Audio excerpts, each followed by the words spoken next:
Sir ನಮಸ್ಕಾರ. ಇದೊಂದು property 2 ಎಕರೆ 18 ಗುಂಟೆ ಬಟರ್ ಫುಡ್ಡು, ಆಮೇಲೆ ಬಾದಾಮಿ, ಏಲಕ್ಕಿ, ತೆಂಗು ಎಲ್ಲ ಮಕ್ಕಿದ್ದಾರೆ. ಓಪನ್ ಬಾವಿ, ಒಂದು ಬೋರ್ವೆಲ್ಲು ಎಲ್ಲ ಜಾಗ ತುಂಬ ಚೆನ್ನಾಗಿದೆ. ಇವರು 1,80,000 ಹೇಳ್ತಾರೆ. ಒಂದು ಗುಂಟೆ ನೆಗೋಷಿಯಬಲ್ ಆಗುತ್ತೆ. Malavalli register, Malavalli government bus ಸ್ಟ್ಯಾಂಡಿಂದ 5 ಕಿಲೋಮೀಟ್ರು, ಬೆಂಗಳೂರಿಂದ 105 ಕಿಲೋಮೀಟ್ರು. ಬಟ್ರ್ ಫುಡ್ ಇದೆ, ಬಾದಾಮಿ ಗಿಡ ಹಾಕಿದ್ದಾರೆ, ತೆಂಗಿದೆ, ಎಲ್ಲ ಇದೆ.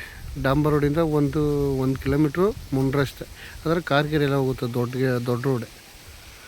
ಜಾಗ ಮಾತ್ರ ತುಂಬ ಚೆನ್ನಾಗಿದೆ. 2 ಸೈಲ್ ಭೂಮಿ, ಜನರಲ್ ಪ್ರಾಪರ್ಟಿ, ಡೈರೆಕ್ಟ್ ಓನರ್ ಇದ್ದಾರೆ, ಬೆಂಗಳೂರಲ್ಲಿದ್ದಾರೆ.